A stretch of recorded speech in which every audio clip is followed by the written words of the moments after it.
Hey everybody, Joe, Redneck Collector, coming at you with another video. So, it is a very snowy day here in the St. Louis area. We're snowed in, and I thought, perfect time to make a video, and I wanted this video to be not really a response, but just to add my voice to the conversation. My good buddy Aaron over at Value Vintage did a video a couple days ago talking about his thoughts on grading. And then our good buddy Jason at Everyday Card Collector did his video with his thoughts on grading. So I thought, man, and I even commented on Aaron's video that, hey, I may have to make a video about this. But the first thing I want to do is I want to echo Jason's sentiments as, I'm paraphrasing. I don't remember exactly what he said, but there is no right or wrong way. This is just my opinion. I don't look at anybody the way they hobby and think, oh, they're doing it all wrong. I've got it all figured out, because that is not exactly, or not at all how I feel.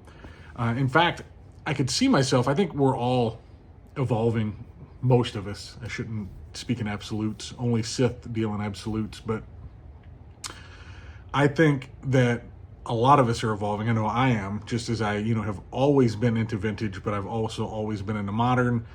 I've really swung to, 95% vintage for, well over a year now. So, I think there's that constant evolution, and I see myself being just like Aaron at some point where I probably won't care if it's graded or not, or at least most of it. There'll be certain things that you want to, probably always want to grade, I would think, but there'll probably be a point in my life where I will slow down a lot. But right now I'm having fun with it. That's the number one thing. I enjoy grading at this point in my hobby evolution, in my hobby life. So that's why it's right for me, is because I enjoy it. For no other reason, I probably could try to justify it in dollars and cents and all this other stuff, but really, who cares? I enjoy it. That's really the fact of the matter.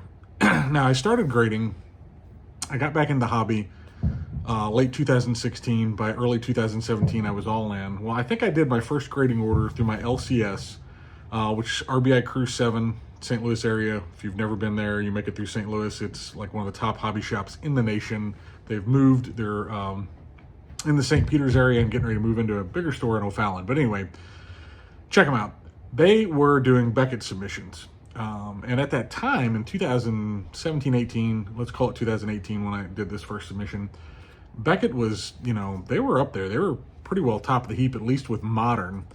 And, I sent some cards away to get graded because, I still think a modern card looks great in a Beckett slab. The subgrades are awesome. It's a Kyle Tucker Bowman, first Bowman, Finest Impressions, auto, numbered to 99, cool card. But the subgrades on it, I like the slab, feels sturdy. But since then, Beckett has done a masterclass in how to destroy a company. They went through COVID and made all the wrong moves, whereas PSA and SGC, went through and evolved and made themselves stronger as companies. Beckett just completely sat on their hands and ruined their good name. It's really a shame to see, but I really think you would be foolhardy to grade with them these days and expect to get return on investment. Grade with who you like, but if I was going to thought I'd ever sell something or flip it, I would never grade with Beckett. I'll tell you that right now. At least not at this moment. They've just been recently bought by another company. Hopefully they'll get turned around. I really do think competition's a good thing. I'd love to see them come back. I like the idea of subgrades. They got a good looking flip and slab, so we'll see what happens. But that's who I started grading with. I did a small order. I don't have a ton of Beckett slabs. I know less than 10 for sure. I think I've moved a few of them, traded, sold a few. But anyway, I like Beckett, or I did like Beckett. Hopefully they'll come back. Now, I won't say, reverse course a little bit, I am a PSA-centric collector at this point, but not PSA exclusive. I have an SGC order right now at my LCS, 8 cards. I think it's 8 cards.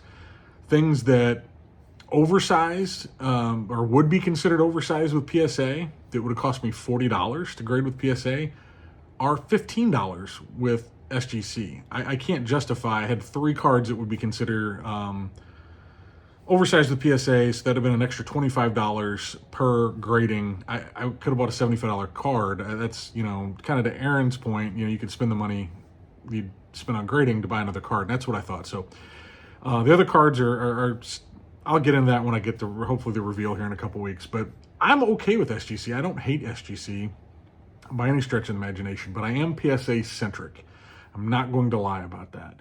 And we'll get to them a little bit, but I do want to touch on, I know Jason brought this up, but this is the only one I own, but the CGC, or CSG, I'm sorry, they have the clearest, sturdiest looking slab in the business. And I don't hate their flip either. I bought this, on ComC, honestly, because I was having some stuff shipped home from ComC anyway. And, you pay kind of a fairly well flat fee with ComC. And I think I gave about $15, $16, $17 for this. I don't remember. But for $6.5, I thought it was a good looking Gibson. I needed it for my run. I had a raw one. It was pretty rough. So I think CSG, I hope they do well. Once again, competition is good. I have done modern with both. I think I did this when PSA was still expensive or maybe shut down. But in a PSA slab, if I was, and I'm not selling either one of these, I do like Shohei. These are both, in my PC. They're going to stay long term. But this is going to bring more, or this card's going to bring more money in a PSA slab. That's just how it is. Could it change? Possibly. But if you think that you want to get your value out at some point, based on today's current rules, PSA in a modern card, ultra modern card, demands a premium. It's just the way it is. I just simply wouldn't grade any more ultra modern. I would not be doing this anymore if I was looking to get return on investment. Once again, do what you want. I'm not saying that I wouldn't ever do an ultra modern card with SGC, but I don't see myself doing it. I would have to know for a fact that I'm not getting rid of this anytime soon. And let's be honest, just like Beckett fell off and PSA took top dog, it could all reverse and change, and who knows. But as of right now, PSA, commands a premium in a lot of circumstances. Now, one circumstance that they don't, and I think, man, this card, it's my Chief Bender, my first T206 I picked up not too long ago. I think the T206s, they look great in the tuxedo. I love this. In fact, I could see myself, I've kind of told myself this, that I think with pre-war, and one of my pre-war cards that's at SGC right now is the 34 Gaudi Frankie Frisch I picked up. I'm okay. I think I may prefer having my pre-war with SGC. So I went that route. I think SGC sometimes is, me personally, a little bit more lenient on certain cards. But I've gotten into the PSA registry. I'm not a complete bought-in registry. I don't think I'm going to be top dog or anything like that, but I like the idea of competing and seeing my cards, checking off lists. But there are certain cards, and I'll show a few more that are in SGC slabs, or at least one more, that I'm not going to take that and turn it into a PSA slab. I'm not going to spend the money. I'm not going to send it off. I don't want it out of my possession. So I really don't know how serious that I'm going to take the PSA registry long term. So I know I'm talking out of both sides of my mouth, but sorry about that. I had to do a little editing. My daughter interrupted me while I was downstairs looking for her snow boots because it's a snow day and she wants to go outside and play because she'll freeze to death. Anyway, I know, talking out of both sides of my mouth, PSA registry is something that I'm having fun with right now. But honestly, I don't know that I am going to continue with it long term. Now, I want to talk a little bit more about PSA. There is the membership fee if you want to get the best deals. To me, I've graded, I don't know how many, I graded cards for other people with PSA. So I know I graded hundreds of cards in 2024. I don't know to put a number on it to say maybe 200 cards because another reason that I like getting the deals is my son and he's Pokemon. I grade quite a bit of Pokemon, and these are, if I'm a Collectors Club member, a lot of times I get deals on these, like $13 a card. So versus their normal, I don't think maybe like $17.99 normally or whatever. And when you're doing several orders, it adds up. And I'm, the Collectors Club membership, it pays itself, back in my mind by those deals. And I'll submit cards for other people and things of that nature. And so I don't really, I think that's a small price to pay, for the volume of grading that I'm doing. Now, previous to being a Collectors Club member, I used to submit with some group submitters. There is a good buddy of mine. His name is Scott Cowsert. He's on Facebook. He has a group. If you were to look him up on Facebook and be interested in doing some group subs with PSA, I can vouch for that man. He'll treat you right. He just doesn't get this. The special prices don't go on to him, so it's gonna be regular bulk pricing. But you can send it to him, and he's gonna take care of you. I also did some subbing with PC Sports Cards, which I think they're in New York or New Jersey. I think New Jersey. Big consigner on eBay. You can take them, grade with them. I would send some cards like on Pokemon. If I was gonna flip some of the cards, they would send them to get graded, come back, consign the ones for a really. I think their consignment fees were, pretty reasonable, and then you could use that consignment credit to pay for other grading orders. I did that for a while. So group submitters are a good way to go if you don't have bulk. I chose that I was doing bulk. I'm doing some for friends. And I like being able to see when the order gets checked in the PSA app. I can follow every step of the way in that order and know where it's at. I really like that. The problem with doing group submitters is you're at their mercy to keep you updated. And that part would drive me nuts. I wanted to know at all times where it was at. But there are great group submitters out there. With SGC, I have, right now I'm doing my LCS because I can drop off with him. He's charging $15 flat rate. I don't pay any shipping. Very, very reasonable. That's Elite Collectibles in Imperial, Missouri. Great organization, great shop, newer shop, but Ryan treats you right. And it doesn't matter, you can drop off one card or like I dropped off 8 cards. I've done everything, in between. But I've also subbed with Boca Card Subs on Facebook. A guy there, Drew, I think his name was. I'm drawing a blank. Another thing, they'll treat you right. If you're looking for a group submitter to do some stuff with, Boca Card Subs, look him up. I think they have a web page too. But Eric Drew, that's the guy's name. Super nice guy, super responsive, super on top of everything. I've had some minor hiccups with grading orders, not that he did, but SGC did, and he got them fixed for me. I didn't have to call their customer service, which I've heard is good. He did it for me. Great stuff. So don't feel like you have to submit them necessarily yourself. You can ship them off to these group submitters, and they can take care of you.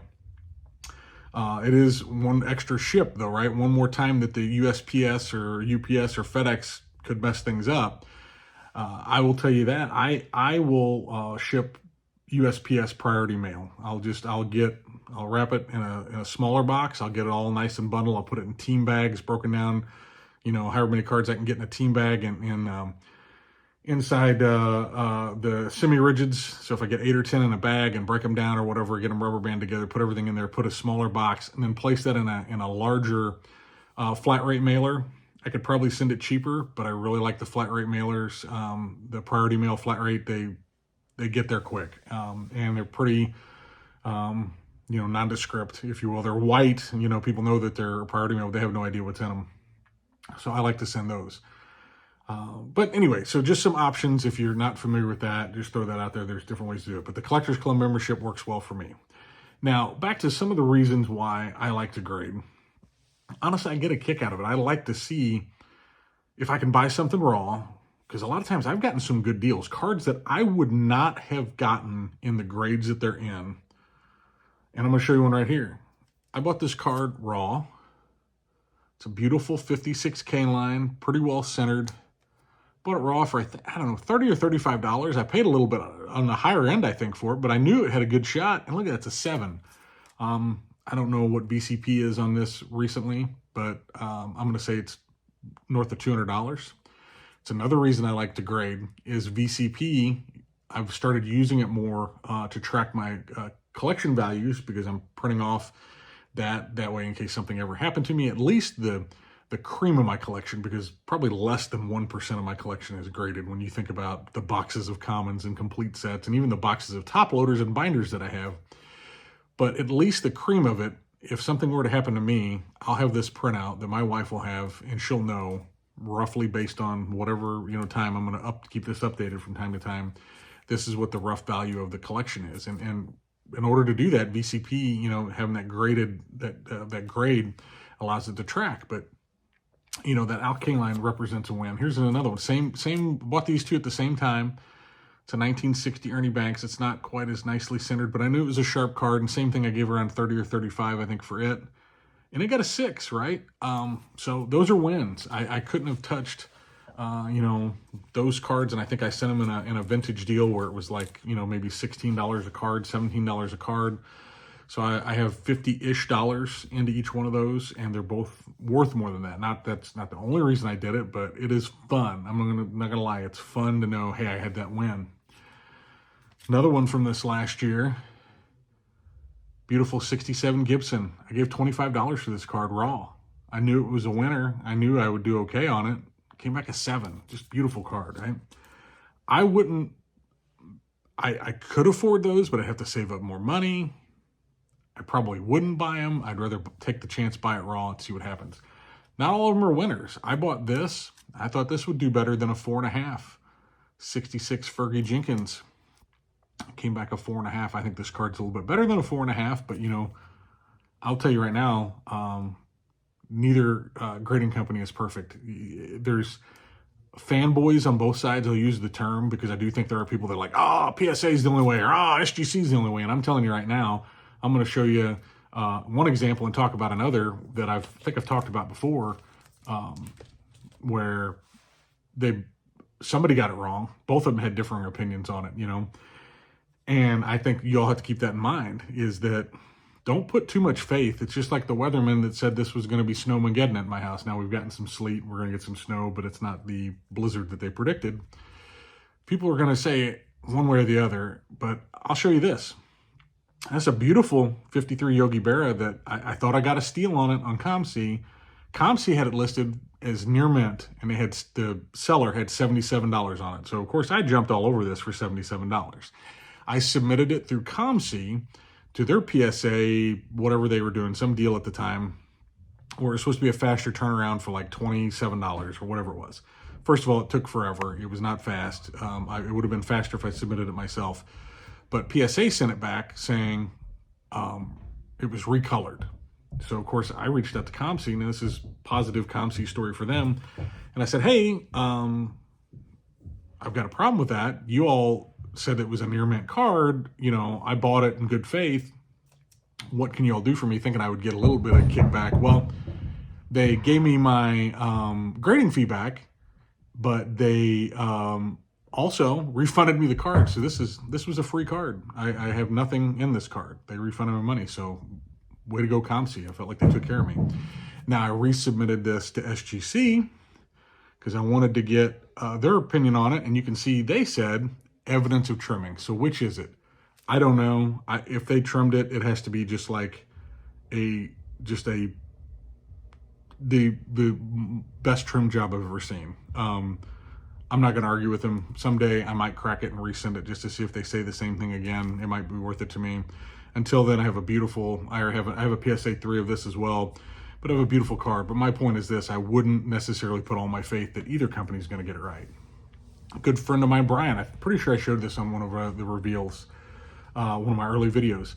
He had a 63 Ernie Banks that had evidence of recoloring by SGC, said it had been recolored. He cracked it out. At the National, I submitted it in a bulk submission where I had some cards, he had some cards, and it got slabbed by PSA, and I believe it was a 6. Absolutely beautiful card. We could not find any recoloring on it. So once again, same thing. Don't put too much faith in them. I know you shouldn't have to resubmit them again, but that joke of PSA, please submit again, I think you could apply that to either company. It's part of the game, y'all. Either do it or don't. I mean, I get it, and we can complain about it, and I'm not saying they're totally absolved of it, but I just think it's part of it, and I am willing to maybe tolerate it more than most, and I play the game and see what I can come up with. Some other cards that I have bought raw. I bought this during the pandemic. Now, it's a beautiful 56 Mickey Mantle. They gave it a 2. It has them, like, I could never show it on here, but it's got just the smallest surface wrinkle. I honestly didn't even notice it when I sent it in, but I submitted this. It's been a good long while ago now that I submitted this, and I'm happy to have it in a 2. I'm not even arguing about it. I'm not going to try to submit this one again. But that one, for what I paid for it during the pandemic, it's worth about the same now. So I didn't get hurt on it. It was a deal in the pandemic. Now prices have come down a little bit. So I took a chance though. This was about a $900 card, $950 maybe. I took a chance on it, and you know, it came back authentic. It was a 2. I felt good about it. I felt like I could identify cards well enough off eBay. I bought it off eBay. But that's also when I was selling cards, modern cards that were worth tons, and turn them into vintage during the pandemic. I wish I would have done more of that. Here's another one that I took a chance on. And this is the one I was alluding to earlier when I say I love the registry, but I'm not cracking this thing out just to get check the box on my Hank Aaron run or my post-war rookie run.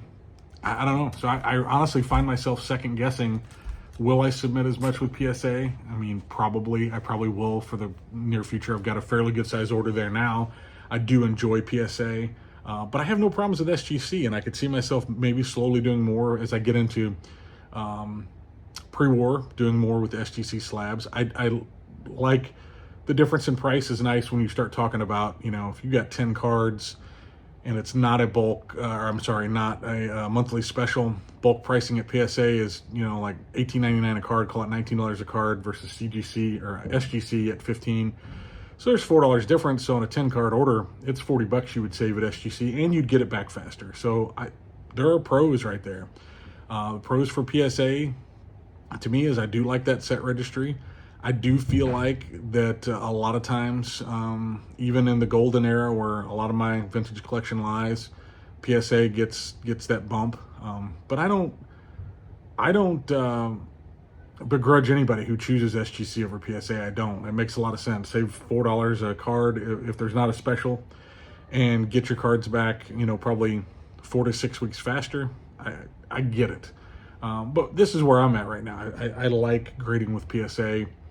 But I will continue to do some SGC orders as well. That's really just my overall kind of take on the state of grading right now. And I just love, I love buying raw stuff.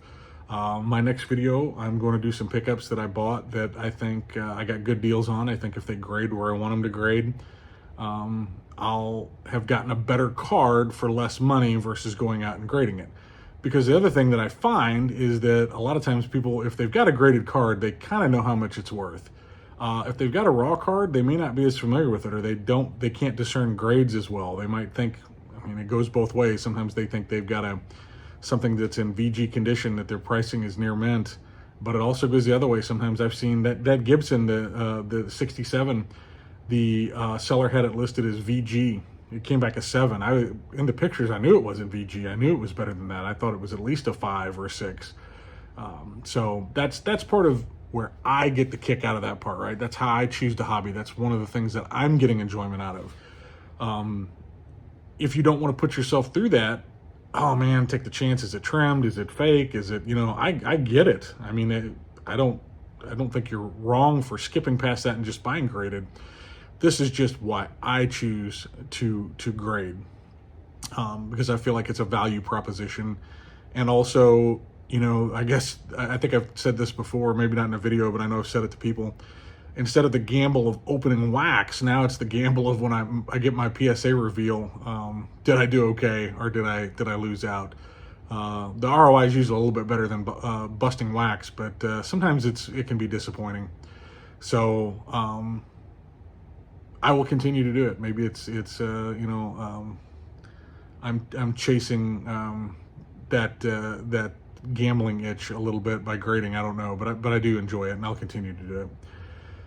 Those are my thoughts on grading.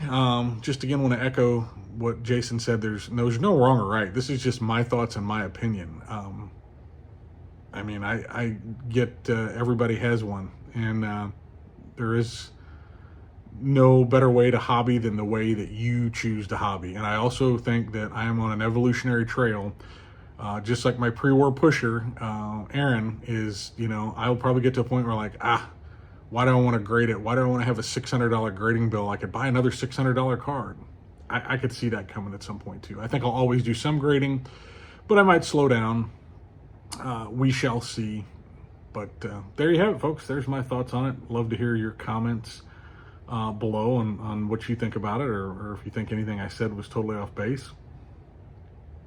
Still like to hear it. But thank you all very much. I might do another video here because I'm snowed in. I got some pickups, so maybe I'll do that. May not get both of them out today, but might at least get them filmed since I got nothing else to do. Anyway, thank you all very much for watching. I really, really appreciate it. Appreciate every time I get a like, a comment, a subscription. It really does add to my hobby enjoyment, so thank you. We'll see you on the next one. Remember, y'all, keep it a little redneck.